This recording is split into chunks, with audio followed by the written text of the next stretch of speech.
ಕೆಲವೇ ಕ್ಷಣಗಳಲ್ಲಿ ಬಿ ನಾಗೇಂದ್ರ ಸುದ್ದಿಗೋಷ್ಠಿಯನ್ನ ಆರಂಭಿಸ್ತಾರೆ. ಸಚಿವರೊಂದಿಗೆ ಮಾತುಕತೆಯನ್ನ ನಡೆಸಿದ್ದಾರೆ. ಅಂದ್ರೆ ಸುದ್ದಿಗೋಷ್ಠಿಗೂ ಮುಂಚೆ ಸಚಿವ ಪ್ರಿಯಾಂಕ್ ಖರ್ಗೆ ಇದ್ರು, ಅವ್ರ ಜೊತೆಗೆ ಮಾತಾಡಿದ್ರು ನಾಗೇಂದ್ರ ಅವರು.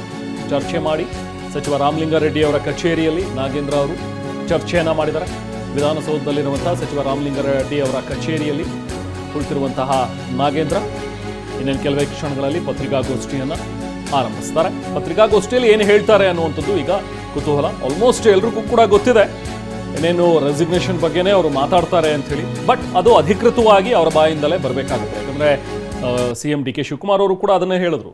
ಡೆಲ್ಲಿಗೆ ಹೋಗಿದ್ವಿ, ಮಾತಾಡಿದ್ವಿ, ಅದೇನೇ ಇದ್ರು ಕೂಡ ಅವರೇ ಹೇಳ್ತಾರೆ, ಬಿಡಿ ನನ್ನ ಹತ್ರ ಯಾಕೆ ಹೇಳಿಸ್ತೀರಿ, ಅವರೇ ಬಂದು ಮಾತಾಡ್ತಾರೆ ಅನ್ನುವಂಥದ್ದನ್ನು DK ಶಿವಕುಮಾರ್ ಅವರು ಹೇಳಿದರು. ಅವರ ಮಾತಿನ ಧಾಟಿಯಲ್ಲೇ ಅರ್ಥವಾಗಿತ್ತು ನಾಗೇಂದ್ರ ಅವರು ಬಹುಶಃ ಇದೇ ವಿಚಾರವಾಗಿ ಮಾತಾಡ್ತಾರೆ. ಈಗಾಗಲೇ ಹೈಕಮಾಂಡ್ನಿಂದಲೂ ಕೂಡ ಅವರಿಗೆ ಒಂದು ಸ್ಪಷ್ಟ ಸಂದೇಶ ಅಂತೂ ಬಂದಾಗಿದೆ. ನೀವು ಬೆಂಗಳೂರಿಗೆ ಹೋಗಿ ನೀವು ಮಾತಾಡಿ, ರೆಸಿಗ್ನೇಷನ್ ಬಗ್ಗೆ ನಿಮ್ಮ ನಿರ್ಧಾರವನ್ನು ತಿಳಿಸಿ ಅನ್ನುವಂಥದ್ರ ಬಗ್ಗೆ ಹೇಳಿ ಕಳಿಸಿದ್ದಾರೆ. ಸೊ ಹಾಗಾಗಿ ಮೊನ್ನೆಯಿಂದ ಆದಂಥ ಒಂದು ಬೆಳವಣಿಗೆ, ಮೊದಲು TV9 ಬ್ರೇಕ್ ಮಾಡಿತ್ತು ಈ ವಿಚಾರವನ್ನು. ಎಸ್, ಅಫ್ಕೋರ್ಸ್ ನಾಗೇಂದ್ರ ರಾಜೀನಾಮೆಗೆ ಒಲವನ್ನು ವ್ಯಕ್ತಪಡಿಸಿದ್ದಾರೆ. ಅವರೇ ಹೇಳಿದ್ದಾರೆ ಪಕ್ಷಕ್ಕೆ ಇಷ್ಟೆಲ್ಲ ಮುಜುಗರ ಆಗ್ತಾ ಇದೆ ಅಂತ ಹೇಳಿದ್ರೆ ನಾನು ಇರೋದು ಸರಿಯಲ್ಲ, ನಾನೇ ರಾಜೀನಾಮೆಯನ್ನು ಕೊಡ್ತೀನಿ ಅನ್ನುವಂಥದ್ದು. ಹಾಗೆ ಪಕ್ಷದ ವಿಚಾರ ಬಂದಾಗ ನಾನು ಯಾವುದೇ ತ್ಯಾಗಕ್ಕೂ ಸಿದ್ಧ ಅನ್ನುವಂಥದ್ದನ್ನು ನಾಗೇಂದ್ರ ಅವರು ಹೇಳಿದ್ದಾರೆ ಅನ್ನೋ ವಿಚಾರವನ್ನು TV9 ಕೂಡ ಬ್ರೇಕ್ ಮಾಡಿತ್ತು ಆ ಒಂದು ಸುದ್ದಿಯನ್ನು. ಸೊ ಅದರ ಬೆಳವಣಿಗೆ ಎಂಬಂತಲೇ ದೆಹಲಿಯಲ್ಲೂ ಕೂಡ ಒಂದಷ್ಟು ಚರ್ಚೆಗಳೆಲ್ಲವೂ ಕೂಡ ಆಯಿತು. ದೆಹಲಿಗೆ ಹೋಗಿದ್ದಂಥ CM DK ಶಿವಕುಮಾರ್ ಅಲ್ಲಿ ಹೈಕಮಾಂಡ್ ನಾಯಕರ ಜೊತೆಗೆ ಮಾತಾಡಿದ್ದು, ಅಲ್ಲಿ ನಾಗೇಂದ್ರ ಅವರ ವಿಚಾರವಾಗಿ ವಿಪಕ್ಷ ಹೇಗೆ ಹರಿಹಾಯ್ತಾ ಇದೆ, ವಿಪಕ್ಷ ಹೇಗೆ ಹೋರಾಟವನ್ನು ಸಂಘಟಿಸ್ತಾ ಇದೆ ಅನ್ನುವಂಥದ್ದು ಒಂದು ವಿಚಾರ. ಹಾಗೆ ನಾಗೇಂದ್ರ ಅವ್ರ ಮೇಲಿರುವಂಥ ಆರೋಪ ಅದು ಯಾವ ಹಂತದಲ್ಲಿದೆ ತನಿಖೆ, ಅಥವಾ ಮುಂದಿನ ದಿನದಲ್ಲಿ ಅದು ಮತ್ತಷ್ಟು ತೀವ್ರ ಸ್ವರೂಪವನ್ನು ಪಡ್ಕೊಳ್ಬಹುದಾ, ಹಾಗಾದರೆ ಮತ್ತೆ ಪಕ್ಷಕ್ಕೆ ಜೊತೆಗೆ ಸರ್ಕಾರಕ್ಕೆ ಒಂದು ಮುಜುಗರ ಆದಂತಾಗತ್ತೆ, ಈ ಎಲ್ಲ ವಿಚಾರಗಳನ್ನು ಕೂಡ ಹೈಕಮಾಂಡ್ ಗಮನಕ್ಕೆ ತಂದಿದ್ದಾರೆ. ಸೊ ಹೈಕಮಾಂಡ್ ಕೂಡ ಈ ವಿಚಾರದಲ್ಲಿ ಸಾಕಷ್ಟು ಅಳೆದು ತೂಗಿ ನಿರ್ಧಾರವನ್ನು ಮಾಡಿದ್ದಾರೆ. ಬಟ್ ಒಂದು ವಿಚಾರ ರಾಜ್ಯದ ಜನ ಕೂಡ ಕೇಳ್ತಾ ಇರುವಂಥದ್ದು, ನಿಮಗೆ ಗೊತ್ತಿತ್ತು ಒಬ್ಬ ಶಾಸಕ ಕಳಂಕಿತರಿದ್ದಾರೆ, ಅಂದ್ರೆ ಅವ್ರ ಮೇಲೆ ಆರೋಪ ಇದೆ, ಇಷ್ಟೆಲ್ಲ ಹಗರಣದ ಬಗ್ಗೆ ಅವರನ್ನ ಅರೆಸ್ಟ್ ಮಾಡಿದ್ರು, ವಿಚಾರಣೆ ಆಯಿತು, ಇದೆಲ್ಲವೂ ಕೂಡ ಇರೋದ್ರಿಂದ ಅದೇ ಒಂದು ಆರೋಪವನ್ನು ಹೊತ್ತು ಅವರು ಮೊದಲ ಸಂಪುಟದಲ್ಲಿ ಅಂದರೆ ಸಿದ್ದರಾಮಯ್ಯ ಅವರ ಸಂಪುಟದಲ್ಲಿ ರಾಜೀನಾಮೆಯನ್ನು ಕೊಟ್ಟಿದ್ದು. ಸೊ ಅದಾದ ನಂತರ ಕ್ಲೀನ್ ಚಿಟ್ ಸಿಕ್ಕು, ನನಗೇನು ಆರೋಪಗಳಿಲ್ಲ, ಆರೋಪ ಮುಕ್ತವಾಗಿ ನಾನು ಬಂದಿದ್ದೀನಿ ಅನ್ನುವಂಥದ್ದು ಇದ್ದಾಗ ಅವ್ರನ್ನ ಮತ್ತೆ ಸಂಪುಟಕ್ಕೆ ಸೇರಿಸ್ಕೋಬಹುದಿತ್ತು. ಬಟ್ ಅದು ಬಿಟ್ಟು ಇನ್ನೂ ಪ್ರಕರಣ ತನಿಖೆ ಹಂತದಲ್ಲಿದೆ, ಇನ್ನೂ ಕೂಡ ಗೊತ್ತಿಲ್ಲ. ಈಗ ನೆಕ್ಸ್ಟ್ CBI ರಾಜ್ಯಪಾಲರ ಹತ್ರ ಪರ್ಮಿಷನ್ ಕೂಡ ಕೇಳಿರೋದ್ರಿಂದ ಪ್ರಾಸಿಕ್ಯೂಷನ್ಗೆ, ಅಕಸ್ಮಾತ್ ಅಲ್ಲಿ ರಾಜ್ಯಪಾಲರು ಏನಾದರೂ ಪ್ರಾಸಿಕ್ಯೂಷನ್ಗೆ ಅನುಮತಿಯನ್ನು ಕೊಟ್ಟರೆ ಆಗ ಮತ್ತೆ ಎಗೇನ್ ಅವರು ಅರೆಸ್ಟ್ ಆಗುವಂಥ ಸಾಧ್ಯತೆಗಳಿರುತ್ತೆ, ವಿಚಾರಣೆಯನ್ನು ಎದುರಿಸಬೇಕಾಗತ್ತೆ. ಸೊ ಆಗ ಒನ್ಸ್ ಅಗೇನ್ ಪಕ್ಷಕ್ಕೆ ಅಥವಾ ಸರ್ಕಾರಕ್ಕೆ ಡ್ಯಾಮೇಜ್ ಆಗುವಂಥದ್ದು, ಮುಜುಗರ ಆಗುವಂಥದ್ದು ಇದ್ದೇ ಇದೆ. ಸೊ ಇದನ್ನ ಯಾಕೆ ಲೆಕ್ಕಾಚಾರ ಹಾಕಲಿಲ್ಲ, ಯಾಕೆ ನಾಗೇಂದ್ರ ಅವರನ್ನ ಸಂಪುಟಕ್ಕೆ ಸೇರಿಸ್ಕೊಂಡ್ರು ಅನ್ನುವಂಥದ್ರ ಬಗ್ಗೆ ಆಲ್ರೆಡಿ ಪ್ರಶ್ನೆಗಳಿದ್ವು. ಸ್ವತಃ ಕಾಂಗ್ರೆಸ್ನಲ್ಲಿ, ಸ್ವತಃ ಸಚಿವ ಸಂಪುಟದಲ್ಲೂ ಕೂಡ ಇದ್ರ ಬಗ್ಗೆ ಹಿರಿಯ ಸಚಿವರುಗಳು ಕೆಲವೊಂದಷ್ಟು ಜನ ಪ್ರಶ್ನೆಯನ್ನು ಕೇಳಿದ್ರು, ಹಿರಿಯ ಶಾಸಕರುಗಳು ಕೂಡ ಇದನ್ನ ಪ್ರಶ್ನೆಯನ್ನು ಕೇಳಿದ್ರು. ಕಾಂಗ್ರೆಸ್ನವರೇ ಬೇಕಿತ್ತ ನಾಗೇಂದ್ರ ಅವರನ್ನ ಸೇರಿಸ್ಕೊಳ್ಳುವಂಥದ್ದು ಅನ್ನೋದ್ರ ಬಗ್ಗೆ ಚರ್ಚೆಗಳಾಗ್ತಾ ಇತ್ತು. ಅದೆಲ್ಲವನ್ನೂ ಮೀರಿ ಹೈಕಮಾಂಡ್ನ ಡಿಸಿಷನ್ ಅಥವಾ DK ಶಿವಕುಮಾರ್ ಅವರ ಡಿಸಿಷನ್ ಅಥವಾ ಯಾರದೇ ಇರಬಹುದು ನಿರ್ಧಾರ, ನಾಗೇಂದ್ರ ಅವರಿಗೆ ಸಚಿವ ಸಂಪುಟದಲ್ಲಿ ಸೇರಿಸ್ಕೋತೀವಿ ಅನ್ನುವಂಥ ತೀರ್ಮಾನವನ್ನು ಮಾಡಿದ್ರು. ಬಟ್ ಆಗಿ 3 ತಿಂಗಳಾಗಿದೆ ಅಷ್ಟೇ ಕ್ಯಾಬಿನೆಟ್ ಫಾರ್ಮ್ ಆಗಿ. ಇವರೇನು ಪ್ರಮಾಣ ವಚನ ಸ್ವೀಕರಿಸಿ 20-25 ದಿನ ಆಗಿದೆ. ಆಗಲೇ ಒಂದು ವಿಕೆಟ್ ಪತನ ಅನ್ನುವಂಥದ್ರ ಬಗ್ಗೆ ಮಾತಾಡ್ತಿದ್ವಿ ಅಂತ ಹೇಳಿದ್ರೆ ಇದು ಕೂಡ ಮುಜುಗರದ ಸನ್ನಿವೇಶ ಅಲ್ವಾ? ಸೊ ಏರ್ಪೋರ್ಟ್ಗೆ ಬಂದಂಥ ನಾಗೇಂದ್ರ ಮಾತನಾಡಿದ್ರು, ಮಾಧ್ಯಮದವರನ್ನ ಭೇಟಿಯಾಗಿ ಏನು ಹೇಳಿದ್ರು ನಾಗೇಂದ್ರ ನೋಡ್ತಾ ಹೋಗೋಣ. ನೋಡಿ, ಪಕ್ಷಕ್ಕೆ ಮುಜುಗರ ಆಗೋದಾದ್ರೆ ನಾನು ರಾಜೀನಾಮೆಯನ್ನು ಕೊಡ್ತೀನಿ ಅಂತ ಹೇಳಿ ಕೆಂಪೇಗೌಡ ಏರ್ಪೋರ್ಟ್ನಲ್ಲಿ ಸೇಮ್ ನಾಗೇಂದ್ರ ಅವರು ಮಾತಾಡಿದಂಥ ಮಾತು. ನನ್ನಿಂದ ಪಕ್ಷಕ್ಕೆ ಯಾವತ್ತೂ ಕೂಡ ಮುಜುಗರ ಆಗಬಾರ್ದು, ಹಾಗೇನಾದರೂ ಸನ್ನಿವೇಶ ಉದ್ಭವ ಆದರೆ ನಾನು ಖಂಡಿತ ರಾಜೀನಾಮೆಯನ್ನು ಕೊಡ್ತೀನಿ.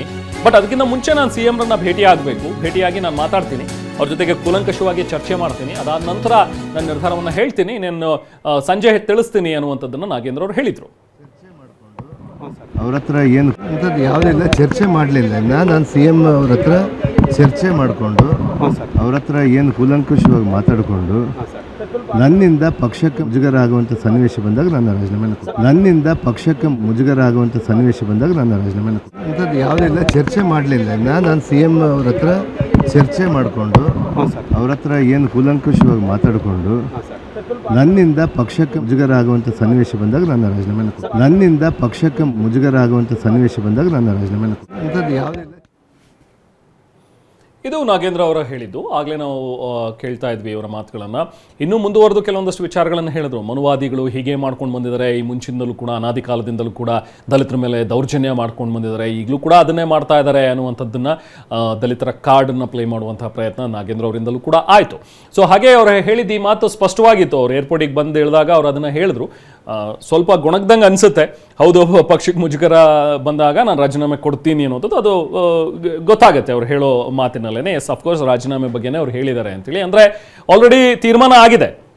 ಯಾವಾಗ ಅವ್ರು ಮೊನ್ನೆ ಹೇಳಿದ್ರು ಎಸ್ ಅಫ್ಕೋರ್ಸ್ ನಾನು ರಾಜೀನಾಮೆ ಕೊಡೋದಕ್ಕೆ ಸಿದ್ಧ ಇದ್ದೀನಿ ಅಂತೇಳಿ, ಆಲ್ಮೋಸ್ಟ್ ಅವಾಗಲೇ ತೀರ್ಮಾನ ಆಗಿತ್ತು. ಬಟ್ ದೆಹಲಿ ಮಟ್ಟದಲ್ಲಿ ಎಲ್ಲವೂ ಕೂಡ ಡಿಸಿಷನ್ಸ್ ಆಗ್ತಾ ಇರೋದ್ರಿಂದಾಗಿ ಹೈಕಮಾಂಡ್ ಜೊತೆಗೆ ಮಾತಾಡಿ ಈಗ ಬಂದಿದ್ದಾರೆ ನಾಗೇಂದ್ರ ಅವರು. ಇನ್ನೇನಿದ್ರು ಕೂಡ ಪತ್ರಿಕಾಗೋಷ್ಠಿ, ಅದರಲ್ಲಿ ಏನು ಹೇಳ್ತಾರೆ ಅನ್ನುವಂಥದ್ದಷ್ಟೇ ಈಗ ಕುತೂಹಲ. ನಮ್ಮ ಪ್ರತಿನಿಧಿ ಪ್ರಮೋದ್ ಜಾಯ್ನ್ ಆಗಿದ್ದಾರೆ, ಮಾತಾಡೋಣ. ಪ್ರಮೋದ್, ಈಗಾಗಲೇ ಏರ್ಪೋರ್ಟ್ನಲ್ಲೂ ಕೂಡ ನಾಗೇಂದ್ರ ಅವರು ಮಾತಾಡಿದ್ದು ಸೆಂಟೆನ್ಸನ್ನು ಗಮನಿಸಿದ್ರೆ ಹೇಳ್ತಾರೆ ಅವರು ಪಕ್ಷಕ್ಕೆ ಮುಜುಗರ ಆಗುವಂಥದ್ದಾದರೆ ಆ ಥರ ಸನ್ನಿವೇಶ ಬಂದರೆ ನಾನು ರಾಜೀನಾಮೆ ಕೊಡೋದಕ್ಕೆ ಸಿದ್ಧ ಅಂತೇಳಿ. ಅಂದರೆ ಆಲ್ಮೋಸ್ಟ್ ಎಲ್ಲವೂ ಡನ್ ಅಂಡ್ ಡಸ್ಟೆಡ್. ಈಗಾಗಲೇ ಅವ್ರು ರಾಜೀನಾಮೆ ಕೊಡುವಂಥದ್ದು ಪಕ್ಕಾ ಅನ್ನುವಂಥದ್ದಿದೆ. ಓನ್ಲಿ ಅವರ ಬಾಯಿಂದ ಅಧಿಕೃತವಾಗಿ ಹೊರಬರಬೇಕು. ಬಟ್ ಇನ್ನೂ ಪತ್ರಿಕಾಗೋಷ್ಠಿ ಆಗಿಲ್ಲ. ಸದ್ಯಕ್ಕೆ ಏನು ನಡೀತಾ ಇದೆ, ಯಾರ ಜೊತೆಗೆ ಚರ್ಚೆ ಮಾಡ್ತಾ ಇದ್ದಾರೆ, ಇನ್ನು ಎಷ್ಟೊತ್ತಾಗ್ಬೋದು, ಇದೆಲ್ಲವೂ ಕೂಡ ಪ್ರಹಸನ. ಹಾಗಾದ್ರೆ ಪ್ರಮೋದ್. ರೆಹಮಾನ್, ಇನ್ನೇನು ಕೆಲವೇ ಹೊತ್ತಿನಲ್ಲಿ ವಿಧಾನಸೌಧದ ಸಮಿತಿ ಕೊಠಡಿಯಲ್ಲಿ ಪತ್ರಿಕಾಗೋಷ್ಠಿ ಆರಂಭವಾಗುತ್ತೆ. ವಿಧಾನಸೌಧಕ್ಕೆ ಈಗಾಗಲೇ ನಾಗೇಂದ್ರ ಅವರು ಕೂಡ ಆಗಮಿಸಿದ್ದಾರೆ. ಇವತ್ತು ಎಲ್ಲ ಸಚಿವರು ಕೂಡ ಆಗಮಿಸಿದ್ದಾರೆ. ಆತ ರಾಮಲಿಂಗಾರೆಡ್ಡಿ ಅವರ ಕಚೇರಿಯಲ್ಲಿ ಪ್ರಿಯಾಂಕ್ ಖರ್ಗೆ ಇರ್ಬೋದು, ಅದೇ ರೀತಿ AICCಯ ಕಾರ್ಯದರ್ಶಿ ಆಗಿರುವಂಥ ನಾಸಿರ್ ಹುಸೇನ್ ಇರ್ಬೋದು, ಹಾಗೆಯೇ ರಿಜ್ವಾನ್ ಅರ್ಷದ್ ಇರ್ಬೋದು, ಬಳ್ಳಾರಿಯ ಶಾಸಕರಾಗಿರುವಂಥ ನಾರಾ ಭರತ್ ರೆಡ್ಡಿ ಎಲ್ಲರೂ ಆಗಮಿಸಿ ಈಗ ರಾಮಲಿಂಗಾರೆಡ್ಡಿ ಅವರ ಕೊಠಡಿಯಲ್ಲಿ ಕೂತು ಅನೌಪಚಾರಿಕವಾಗಿ ಮಾತನಾಡ್ತಾ ಇದ್ದಾರೆ. ಈಗಾಗಲೇ TV9 ಈ ಒಂದು ಪ್ರಕರಣದಲ್ಲಿ ಅಥವಾ ನಾಗೇಂದ್ರ ಅವರ ವಿಚಾರದಲ್ಲಿ ನಿರಂತರವಾಗಿ ಸುದ್ದಿಯನ್ನು ಬಿತ್ತರಿಸಿತ್ತು. ಅದು ನಾಗೇಂದ್ರ ಅವರ ಬೆಳವಣಿಗೆ ಇರ್ಬೋದು, ಅಂದರೆ ಈ ಒಂದು ಪ್ರಕರಣದ ಸಂಬಂಧಪಟ್ಟಂತೆ ರಾಜಕೀಯ ಬೆಳವಣಿಗೆ ಆಗ್ತಾ ಇರುವಂಥದ್ದು ಇರ್ಬೋದು, ನಾಗೇಂದ್ರ ಅವರ ಇಂಟರ್ವ್ಯೂಗಳಿರ್ಬೋದು, ಜೊತೆಗೆ ಈ ಒಂದು ವಿಚಾರದಲ್ಲಿ ಅಂದರೆ ರಾಜೀನಾಮೆ ಕೊಡಬೇಕು ಅಂತ ಮುಖ್ಯಮಂತ್ರಿಗಳ ಜೊತೆಗೆ ಮಾತನಾಡ್ತಾ ಇರುವಂಥ ಸುದ್ದಿ ಇರ್ಬೋದು, ಹಾಗೆಯೇ ನಿನ್ನೆ ಹೈಕಮಾಂಡ್ ನಾಯಕರು ಅವರಿಗೆ ಸೂಚನೆ ಕೊಟ್ಟಿದ್ದಾರೆ ಅಂತ ಸಂದೇಶ ಇರ್ಬೋದು. ಪ್ರತಿಯೊಂದು ಕೂಡ ಪಿನ್ ಟು ಪಿನ್ ಡೀಟೇಲನ್ನು TV9 ಜನರ ಮುಂದೆ ಇಟ್ಟಿತ್ತು, ಮೊದಲ ಬಾರಿಗೆ ಜನರ ಮುಂದೆ ಇಟ್ಟಿತ್ತು, ಜೊತೆಗೆ ವಿವರವಾಗಿ ಕೂಡ ಹೇಳಿತ್ತು. ಈಗ ಅದರಂತೆಯೇ ನಾವು ಏನು ವರದಿ ಮಾಡಿದ್ವಿ ಅದರ ನಿಖರತೆಗೆ ಸಾಕ್ಷಿಯಾಗಿ ಇವತ್ತು ಪತ್ರಿಕಾಗೋಷ್ಠಿಯನ್ನು ಕರೆಯಲಾಗ್ತಾ ಇದೆ. ಇವತ್ತು ಪತ್ರಿಕಾಗೋಷ್ಠಿಯಲ್ಲೇ ನಾಗೇಂದ್ರ ಅವರು ತಮ್ಮ ವಿಚಾರವನ್ನು ಅಧಿಕೃತವಾಗಿ ಹೇಳ್ತಾರೆ. ಅಂದರೆ ಅಫ್ಕೋರ್ಸ್ ಇವತ್ತು ಮುಖ್ಯಮಂತ್ರಿಗಳು ಮಾತನಾಡಿದಂಥ ಸಂದರ್ಭದಲ್ಲಿ ಅವರು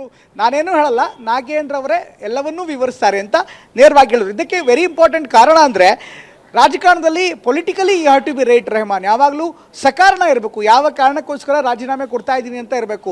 ಅವರನ್ನು ಕಿತ್ತು ಹಾಕಿದ್ದಾರೆ ಅಥವಾ ಅವರು ರಾಜೀನಾಮೆ ಕೊಡ್ತಾರೆ ಅಂತ ಬೇರೆಯವರು ಏನಾದ್ರು ಹೇಳಿದ್ರೆ ಅವರನ್ನು ಅಲ್ಲಿಂದ ಮುಖ್ಯಮಂತ್ರಿ ಹೇಳಿದ್ರೆ ಸಂಪುಟದಿಂದ ಕೈ ಬಿಡಲಾಗಿದೆ, ವಜಾ